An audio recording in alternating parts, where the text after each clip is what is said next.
Hello बच्चों। तो चलिए इस प्रश्न को पढ़ते हैं। समाकलन a से b f a plus B minus X D X बराबर समाकलन a से b f x dx का प्रयोग करके सिद्ध कीजिए कि समाकलन पाई बट्टा 6 से पाई बट्टा 3 साइन की घात 4x बट्टा साइन की घात 4x प्लस कॉस की घात 4x dx बराबर पाई बट्टा 12। तो यहाँ पर देखो, हमें बताया गया कि इस गुणधर्म का प्रयोग करके हमें सिद्ध करना है। ठीक है, तो प्रश्न में आगे बढ़ने से पहले इस प्रश्न से संबंधित जो मुख्य अवधारणा है उसकी हम चर्चा कर लेते हैं। तो देखो, मुख्य अवधारणा देखो क्या हो जाएगी। यहाँ पर मुख्य अवधारणा हो जाएगी कि ये हमारे पास में जो गुणधर्म लिखा हुआ है कि ए से बी में जो समाकलन अगर लिखा हुआ है किसी फलन का, तो वो हम किसके बराबर लिख सकते हैं, ए से बी में ही समाकलन F A plus B minus X D X. तो ये गुणधर्म हमें पता होना चाहिए। तो अब देखो, जो बायां पक्ष है उसको हम लेते हैं और उसको हल करते हैं। तो बायां पक्ष, इसको हम एक बार आई बोल देते हैं बाएं पक्ष को, और ये किसके बराबर है, समाकलन पाई बट्टा 6 से पाई बट्टा 3 साइन की घात 4x बट्टा में साइन की घात 4x प्लस में कॉस की घात 4x dx। तो इसका मान ज्ञात करने के लिए देखो यहाँ पर ये गुणधर्म लगा देते हैं। तो पहले क्या करते हैं, इसमें दोनों सीमाओं को जोड़ते हैं। तो पाई बट्टा 3 प्लस पाई बट्टा 6 पाई बट्टा 2 बनेगा। अब इसमें माइनस में x करके हम x के स्थान पर रख देंगे मान। तो आई बराबर में देखो, इसको अगर हमने समीकरण 1 बोल लिया है तो अब आई बराबर में क्या बनेगा, समाकलन पाई बट्टा 6 से पाई बट्टा 3। तो देखो अब साइन पाई बट्टा 2 माइनस एक्स, इसकी घात कितनी है, 4 है। ठीक है, बट्टा में यहाँ पर भी यही पद बन जाएगा, साइन पाई बट्टा 2 माइनस एक्स, इसकी घात कितनी है, 4 है। प्लस में देखो कॉस पाई बट्टा 2 माइनस एक्स, इस पद की घात क्या है, 4 है। ठीक है, तो अब देखो यहाँ पर क्या है, dx। तो साइन पाई बट्टा 2 माइनस एक्स का जो मान है वो कॉस एक्स के बराबर होगा। तो यहाँ पे कॉस एक्स की घात 4 यानी कि कॉस की घात 4x।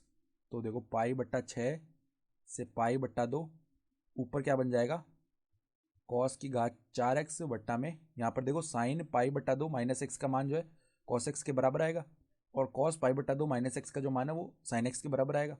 तो नीचे यही पद वापस से बन जाएगा, साइन की घात 4x प्लस में कॉस की घात 4x।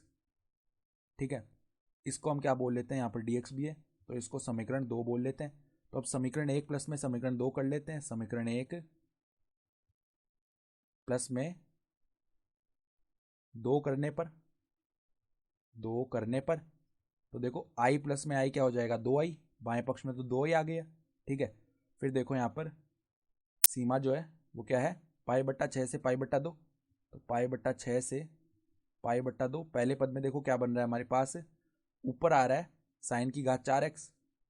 तो साइन की घात 4x dx बट्टा में क्या बन रहा है, साइन की घात 4x प्लस में कॉस की घात 4x। तो साइन की घात 4x प्लस में कॉस की घात 4x, प्लस में देखो दूसरे पद में क्या है, पाई बट्टा 6 से, यहाँ पे देखो पाई बट्टा 2 नहीं है, पाई बट्टा 3 है। तो पाई बट्टा 6 से पाई बट्टा 3, और यहाँ भी पाई बट्टा 6 से पाई बट्टा 3। तो यहाँ पे देखो कॉस की घात 4x dx बट्टा में क्या है, साइन की घात 4x प्लस में कॉस की घात 4x। तो अब देखो इन दोनों समाकलनों में यहाँ पर सीमाएं जो है वो समान है। ठीक है, तो यहाँ पर इनका एक हो जाएगा समाकलन, यानी पाई बट्टा 6 से पाई बट्टा 3, और इनके जो बट्टा में पद है वो भी समान है।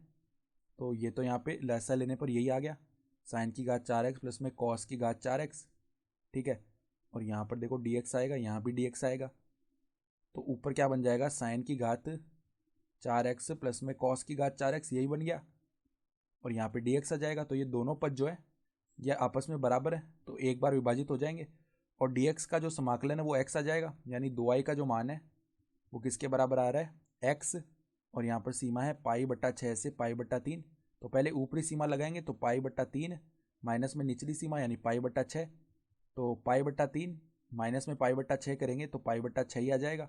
तो अगर हम आई का मान ज्ञात कर रहे हैं तो पाई बट्टा 6 गुणा में नीचे 2 हो जाएगा, यानी पाई बट्टा 12 आ गया, और यही किसके बराबर है, दाएं पक्ष के बराबर। तो हम बाएं पक्ष को सरल करते करते दाएं पक्ष के बराबर लेकर आ गए। तो हम क्या लिख सकते हैं, इति सिद्धम, अर्थात दी गई उदाहरणा के आधार पर हमने सिद्ध करके दिखा दिया। तो आशा करता हूँ कि आपको यह प्रश्न समझ में आया होगा। धन्यवाद।